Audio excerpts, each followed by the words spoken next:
प्रशिक्षण के सिद्धांत एवं प्रशिक्षण एवं विकास की विषय वस्तु। आज अपन प्रशिक्षण एक अच्छे प्रशिक्षण कार्यक्रम की आवश्यक बातें या प्रशिक्षण के सिद्धांत इसके बारे में अपन अध्ययन करेंगे। प्रशिक्षण सिद्धांत, प्रशिक्षण कार्यक्रम की सफलता के लिए प्रशिक्षण के लिए कुछ सिद्धांत अवश्य ही होने चाहिए।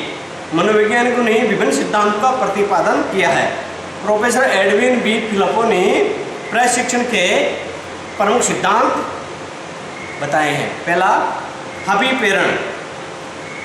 फिलिपो के मतानुसार जितनी अधिक कर्मचारी को अभिप्रेरणा दी जाएगी उतना ही शीघ्र व अच्छी तरह से वह नए चातुर्य ज्ञान को प्राप्त कर सकेगा। इसलिए अभिप्रेरण को प्रशिक्षण का प्रथम सिद्धांत माना जाता है। जब तक कर्मचारी को प्रशिक्षण के लिए अभिप्रेरित नहीं किया जा सकेगा तब तक उसी समुचित प्रकार से प्रशिक्षण देना संभव भले ही न हो, असंभव भले ही नहीं हो, किंतु कठिन अवश्य ही होगा। लोग किसी भी बात के संबंध में बहुत अधिक तब तक नहीं सीखेंगे जब तक कि उन्हें सीखने के लिए भी अभिप्रेरित न किया जाए। कर्मचारियों को अभिप्रेरणा वित्तीय दोनों ही तरीकों से दी जा सकती है। प्रबंधक को दोनों ही तरीकों से यथोचित प्रयोग करना चाहिए। दूसरा है प्रकृति प्रतिवेदन। प्रशिक्षण का द्वितीय महत्वपूर्ण सिद्धांत ये बताता है कि समय समय पर एक ज्ञात रहना चाहिए कि कर्मचारी किस सीमा तक प्रशिक्षण मिल पाया है। थोड़े थोड़े समय के पश्चात इस बात को ज्ञात करते रहना चाहिए। कर्मचारी किस सीमा तक प्रशिक्षण प्राप्त करने में प्रकृति की है, इस बात को प्रशिक्षण प्राप्त करने वाले कर्मचारी को भी बताया जाना चाहिए, जिससे कि उसमें अधिक सीखने की जिज्ञासा उत्पन्न हो सके। नेक्स्ट, सम्मलन। ये सिद्धांत ये बताता है कि कर्मचारी के प्रशिक्षण कार्यक्रम समाप्त हो जाने के बाद कर्मचारी को अच्छे परिणामों के लिए पुरस्कृत किया जाना चाहिए। उसी पदोन्नति या वेतन वृद्धि यानी किसी प्रकार की वृद्धि देनी चाहिए। यदि प्रशिक्षण का परिणाम संतोषप्रद नहीं रहता है तो उसी आवश्यक दंड भी दिया जाना चाहिए। ऐसा करने से नए कर्मचारी को विशेष उत्प्रेरणा मिल सकेगी, साथ ही पुराने कर्मचारियों को भी इससे प्रेरणा मिलेगी। अभ्यास। प्रभावशाली प्रशिक्षण के लिए समय समय पर अभ्यास बहुत आवश्यक है। प्रभावपूर्ण तरीके से प्रशिक्षणार्थी को चातुर्य ज्ञान सिखाने के लिए अभ्यास आवश्यक है। मनोवैज्ञानिक की धारणा है कि किसी भी कार्य करने की विधि को सुनाने की अपेक्षा उस विधि का अभ्यास कराने के से कार्य शीघ्र ही किया जा सकता है तथा शीघ्र ही सीखा भी जा सकता है। अतः प्रशिक्षण कार्यक्रमों में अभ्यास करना एक आवश्यक सिद्धांत माना जाता है। नेक्स्ट है पूर्ण बना आंशिक। प्रशिक्षण कार्यक्रम तैयार करते समय इस सिद्धांत का भी पूरा ध्यान रखना चाहिए कि संपूर्ण प्रशिक्षण एक ही साथ दिया जाए या टुकड़ों में। यदि प्रशिक्षण कार्यक्रम अधिक विस्तृत है तो प्रशिक्षण आंशिक रूप से देना चाहिए तथा यदि प्रशिक्षण कार्यक्रम छोटा हो तो एक बार में ही पूरा कर लेना चाहिए। नेक्स्ट है व्यक्तिगत भिन्नताएं। यह सर्वमान्य सत्य है कि व्यक्ति व्यक्ति से अनेक मामलों में भिन्न होता है। एक व्यक्ति दूसरे व्यक्ति से बुद्धि, व्यवहार, चातुर्य, आदतों आदि में पर्याप्त रूप से भिन्न होता है, किंतु ये सिद्धांत ये बताता है कि अच्छे प्रशिक्षण कार्यक्रम द्वारा व्यक्तिगत भिन्नताओं में भी समानता स्थापित करनी चाहिए। फिलिपो का मत है कि सर्वाधिक प्रभावशाली प्रशिक्षण वह है जिसके द्वारा व्यक्तिगत योग्यताओं की जटिलताओं असमानताओं को समायोजित किया जा सके। नेक्स्ट है ये सिद्धांत जो अपने 6 सिद्धांत अध्ययन किया है तो एडविन बी फिलिपो ने बताए हैं, जबकि कुछ अन्य सिद्धांत भी है जो प्रमुख है। पहला, सहयोग। प्रशिक्षण को प्रभावशाली, मितव्ययी एवं अल्पकालीन बनाने के उद्देश्य से प्रशिक्षणार्थी का सहयोग प्राप्त करना परम आवश्यक होता है। अतः सिद्धांत ये बताता है कि प्रशिक्षणार्थी से संपूर्ण प्रशिक्षण कार्यक्रम में सहयोग प्राप्त करना चाहिए।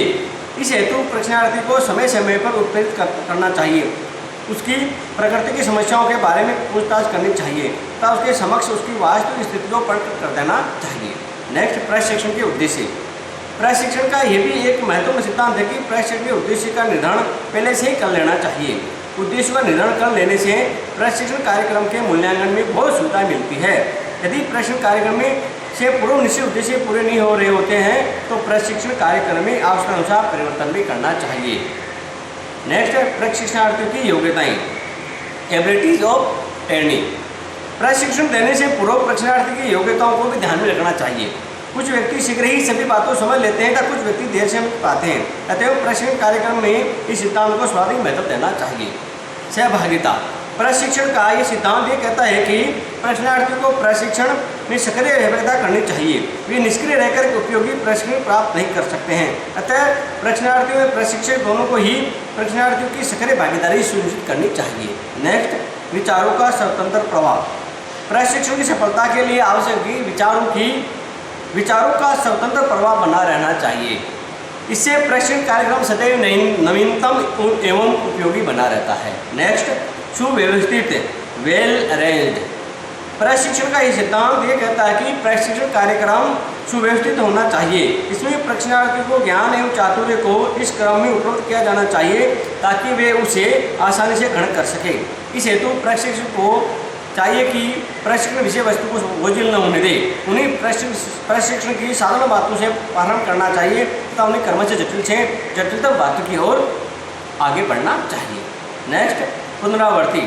प्रशिक्षण की प्रभावशीलता बढ़ाने के उद्देश्य से प्रशिक्षण पाठ्यक्रम की कुछ बातों की संक्षिप्त पुनरावृत्ति होती रहनी चाहिए। इससे सीखने में आसानी रहती है। नेक्स्ट, प्रतिपुष्टि फीडबैक। प्रशिक्षण की सफलता के लिए ये भी आवश्यक है कि समय समय पर प्रशिक्षण के प्रभावों की जानकारी भी करते रहना चाहिए। इससे भावी प्रशिक्षण कार्यक्रम में सुधार करने में सुविधा रहती है।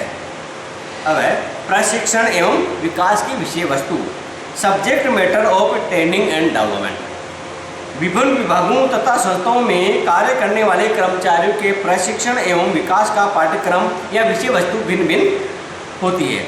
उनके कार्यविधियाँ परिस्थिति को ध्यान में रखकर भी प्रशिक्षण पाठ्यक्रम की विषय वस्तु को निश्चित किया जाता है। परंतु सामान्यतः कार्यालय कर्मचारियों के प्रशिक्षण पाठ्यक्रम में निम्नलिखित विषयों को सम्मिलित करना चाहिए। पहला, संस्था के संबंध में जानकारी, नॉलेज अबाउट द इंस्टीट्यूशन। सर्वप्रथम कर्मचारी को संस्था के संबंध में विस्तार से जानकारी देनी चाहिए जिससे वे संस्था में अपनी स्थिति को समझ सके। किसी भी कर्मचारी का प्रशिक्षण तब तक प्रारंभ नहीं करना चाहिए जब तक उसी संस्था के बारे में पर्याप्त जानकारी नहीं हो जाती है। संस्था के संबंध में जानकारी देते समय संस्था का इतिहास, संस्था के उत्पादन, संस्था का संगठन, संस्था की उद्योग में स्थिति, संस्था के प्रबंधन की नीतियाँ, संस्था की शाखाएँ, उसके विभाग की स्थिति, कार्यरत कर्मचारियों की संख्या, संस्था के कर्मचारी नीति आदि बातों के संबंध में कर्मचारी को अवश्य बताना चाहिए। नेक्स्ट, कार्यों के संबंध में जानकारी, नॉलेज अबाउट द वर्क। संस्था की जानकारी देने के साथ साथ नए कर्मचारियों को उसके कार्य के संबंध में जानकारी दी जाती है। उसे ये बताया जाता है कि उसे कौन कौन से कार्य करने पड़ेंगे, उसके कार्यों का मूल्यांकन कैसे होगा, तब उसे कहाँ से कार्यों की मदद मिल सकेगी, उसे किसके नियंत्रण में कार्य करना पड़ेगा, उसे उसके सहकर्मियों के संबंध में भी इसी स्तर पर बता दिया जाता है। नेक्स्ट, कार्य ज्ञान एवं चातुर्य, वर्क नॉलेज एंड स्किल। कर्मचारी को प्रशिक्षण देने के लिए उसे कार्य के संबंध में आवश्यक ज्ञान एवं चातुर्य भी प्रदान किया जाता है। इस ज्ञान एवं चातुर्य के अभाव में वह अपने कार्य को पूर्ण कुशलता से कभी भी पूरा नहीं कर सकेगा।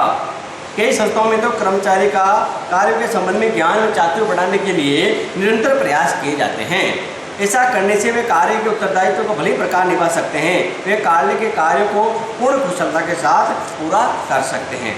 नेक्स्ट, कार्य विधियों एवं कार्य प्रणालियों की जानकारी। नए कर्मचारी को संस्था की कार्य विधियों एवं प्रणालियों की भी जानकारी दी जाती है। उन्हें बताया जाता है कि कौन सा कार्य किस विधि से पूरा होगा तथा उसमें किस प्रकार के यंत्रीकृत एवं मानवीय साधनों की आवश्यकता पड़ेगी। नेक्स्ट, सेवा की शर्तें एवं पारिश्रमिक। प्रशिक्षण देते समय कर्मचारी को सेवा की शर्तें एवं पारिश्रमिक आदि के बारे में भी विस्तार से बताया जाना चाहिए। कार्य का समय, कार्य की प्रकृति, छुट्टियां, अनुशासनात्मक कार्रवाई, नौकरी से हटाने आदि के संबंध में बता देना चाहिए। इसके अतिरिक्त पारिश्रमिक भुगतान की अवधि, साप्ताहिक, मासिक, पाक्षिक की जानकारी भी देनी चाहिए। पारिश्रमिक में कोई परिणाम पद्धति लागू की जाती है तो उसकी भी पर्याप्त जानकारी प्रदान करनी चाहिए। नेक्स्ट, पदोन्नति, पदान्नति आदि नियमों की भी जानकारी। प्रशिक्षण के समय यह भी उपयुक्त होगा कि कर्मचारियों की पदोन्नति, पदान्नति आदि के नियमों को भी कर्मचारियों को बता दिया जाए। पदोन्नति के विभिन्न आधारों में सिद्धांतों को कर्मचारियों को स्पष्ट कर देना चाहिए।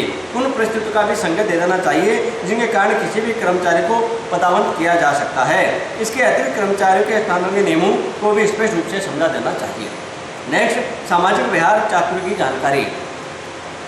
प्रशिक्षण कार्यक्रम में कर्मचारियों, विशेष रूप से प्रबंध के कर्मचारियों को सामाजिक व्यवहार चातुर्य के संबंध में भी जानकारी दी जाती है। इसके अंतर्गत कर्मचारियों में पारस्परिक सहयोग, समूह भावना, प्रभावकारी नेतृत्व, मानवीय संबंध आदि के निर्माण के लिए आवश्यक ज्ञान एवं चातुर्य का विकास किया जाता है। नेक्स्ट, मनोवर्ती परिवर्तन चातुर्य, एटीट्यूड चेंज स्किल। इस प्रशिक्षण के दौरान कर्मचारियों को अपनी तथा अपने अधीनस्थों की मनोवृत्तियों को परिवर्तित करने का चातुर्य भी सिखाया जाता है। इसके अंतर्गत कर्मचारियों को अधिक कार्यभार, कार्य परिस्थितियाँ, संगठन, सहकर्मियों तथा समाज सभी के प्रति अपने मनोवृत्ति परिवर्तित करने की सकारात्मक विधि भी सिखाई जाती है।